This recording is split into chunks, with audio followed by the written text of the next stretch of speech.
সিলেট কেন্দ্রীয় শহীদ মিনারে অর্থের বিনিময়ে ব্যবহার করতে হবে, সম্প্রতি এমন খবর চাউর হয়।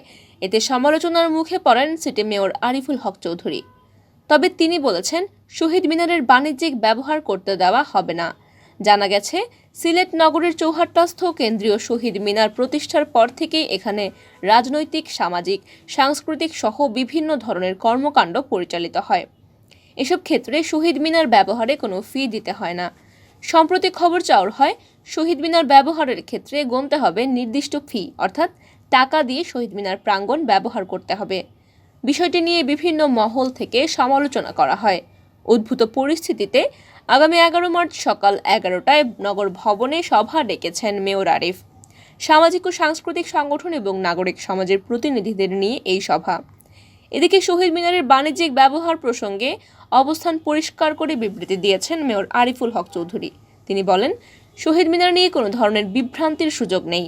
শহীদ মিনারে ভাষা আন্দোলন, মুক্তিযুদ্ধ তথা ধর্মনিরপেক্ষ প্রগতিশীল সাংস্কৃতিক রাজনৈতিক কার্যক্রম যাতে নির্বিঘ্নে অনুষ্ঠিত হতে পারে এবং শহীদ বুদ্ধিজীবী কবরস্থানের পবিত্রতা রক্ষায় যথাযথভাবে দায়িত্ব পালন করছে সিলেট সিটি কর্পোরেশন।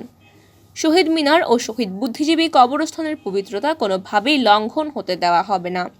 আরিফ বলেন, শহীদ মিনারের কোনো স্থাপনা বাণিজ্যিকভাবে ব্যবহৃত করতে দেওয়া হবে না।